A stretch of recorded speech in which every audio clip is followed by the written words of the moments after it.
Hello, my name is Russ, and that is Lauren, and it is Vinyl Sunday here on the Infectious Groove music channel on YouTube. And are you excited that I got through that? I am. Yeah, I know. She's all proud of me.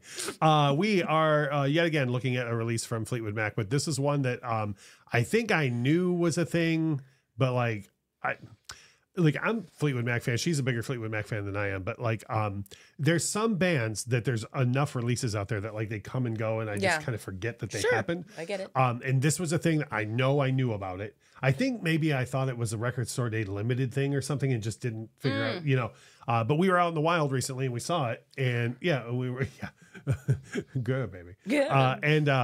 And we were like, neither of us had heard the audio on it. And we were like, well, I don't know, for $25, sure. Yeah, actually, it's really out in the wild, very good. We were at Tiger Records. No, yeah, that's true. Tiger Records right here in Jacksonville, Florida. Good. One of only two record stores I like in Jacksonville, Florida.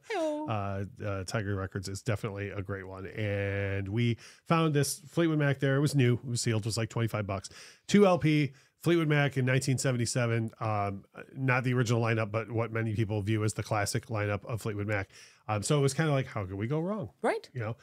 So we are going to go through everything in this and just talk about what we usually talk about, starting with the packaging.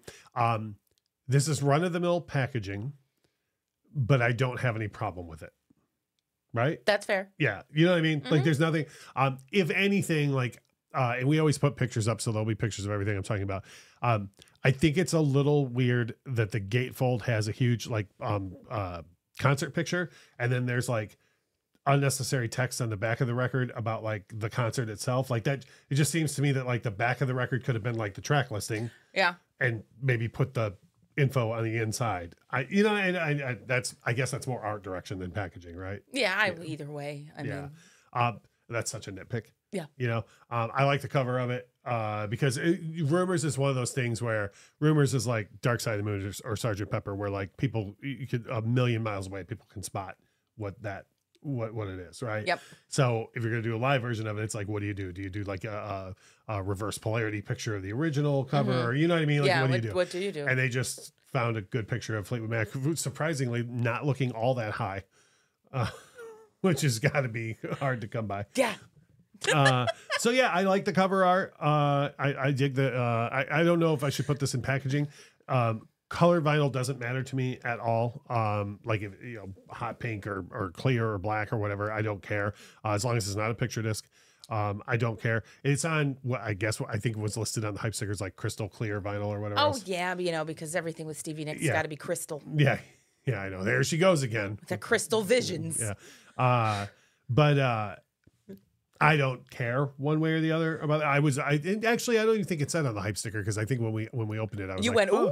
Yeah. I will tell you what, it threw me off a little bit grooves. Because it's hard to see, and then also when it starts spinning, it looks like it's going the wrong way. I'm like, right. Well, that's one thing too. I will say this, that I'm not in the business much of trying to find tracks on records in the first place, but it is way easier on records that aren't translucent, especially with live albums. I just kind of let live albums play through. Mm-hmm. But if you are looking for a track on this, if you put it on, you want to play you ain't just let it play. Just sacrifice the 15 minutes and let it play from the beginning.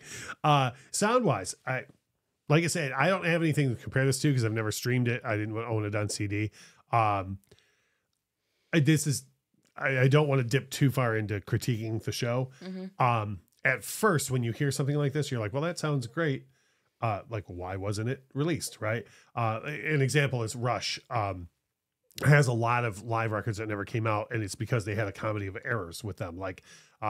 They recorded fantastic shows where the whole left channel didn't get recorded somehow, or some of Neil's mics weren't on or whatever else. And so Rush famously had these comedy of errors. So you're like, oh, well, that's why that never got released. And the bootlegs are out there, but you're like, oh, I wish the rest of this was there. Yeah. Right?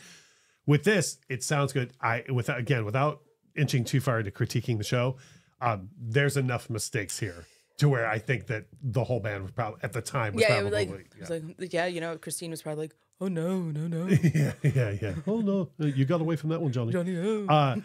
One example was the other. I think You Make Love and Fun. I think the last chorus, I said to you, I was like, did they just not? Did everyone just miss their cue? Like, yeah, there's just not the last chorus. Yeah, they totally did. And like, and there's some Stevie bits where I'm like, oh, Stephanie, why? yeah, please, Stephanie, stop doing that. But here's the thing, and this is what I love. Like in 77 or 7, it probably would have been released in 78. It would have been critiqued all the hell and back from Rolling Stone and Spin and everything. And fans would be, One, Chrissy, rest in peace. She's gone. We're going to continue to lose people of that age. I don't care if they made human mistakes on the record. You're never going to see those 5 people together again. You're not even going to see 4 of those 5 people together again on stage, in my opinion. And again, I always say things like this. I hope this video ages poorly. I hope we get to see at least the 4 of them back together. So why not? Why not? You know what I mean? Like, why not listen to it? And I think it sounds fantastic for what, like, audio quality wise. I think it sounds fantastic. It's a very cool time capsule. Yeah, it captures the energy of what Rumours was in a. She's saying cocaine without saying cocaine. I am. Yeah, it does. It's I'm surprised it didn't come with a white powdery substance in the sleeves. Yeah, like the only song that doesn't feel faster than it should be is Songbird. Yeah, like, I know. I know. Chrissy was like, "You can't play on this one. We're gonna slow down. You just can't play on this one." Price I covered at the beginning is $25, which leads us right into value. Which, of course, all vinyl records you're gonna see it between 25 and 35. If I'm saying we found it for 25, you're gonna see it between. You're probably not gonna see it at 20. You see it between 25 and 35. You go into value. Live albums are a bit tricky with value because I love live albums. I like to hear all the little differences and everything. Even an overly corrected live album like Van Halen Live Right Here Right Now, or Van Halen Aerosmith South of Sanity, the David Gilmour era Pink Floyd records that are wildly over corrected. I still like it, because I like to hear alternate versions of things, Yeah, our whole time listening to this, other than the, oh no, why'd you do that? There are some really fun little melody inversions or like harmonies that aren't there that you're like, oh, fun. So for me, the value is in, like, if you go into going, I've never liked live albums, this is not the one that's good. You're going to be like, oh, I've seen the light, But if you like anything about live records, I think this is a great one to pick up. Yeah. I mean, it's a really good snapshot of a time and place, and again, a lineup that it's ridiculous that we used to be able to just go see casually, and now we have no way to do that. Yep. So I guess the value in it depends on your value in live records. If you like live records at all, I absolutely think there's $25 worth of value here. But if you don't like live records, this is not the one that's going to change your mind, in my opinion. I'm totally right there. Like, you want a Fleetwood Mac live record that will change your mind, obviously listen to The Dance. But this is, and what's cool for me too is my brain, when I heard them do the chain on this, I was comparing it to the chain from The Dance, and I like, why? There's 20 years separating these things. I'm like, why am I comparing this in my brain? But here I am. Well, yeah, here we are.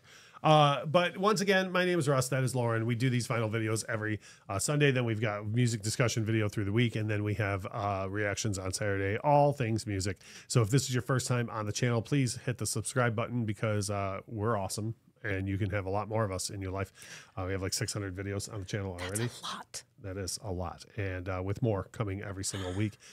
Ways you can help us out, if you are so inclined, is to share this stuff out into, if you're in Fleetwood Mac groups or vinyl groups or whatever on Facebook. That helps us out a great deal. Absolute bare minimum thing that you got to do to help us out is hit the like button. I kid you not, it genuinely helps the channel a great deal if you just hit that like button. Drop a comment, let us know what you think of our thoughts, and if you have questions for us, we'll be happy to answer. And as we always say, thank you so much for watching.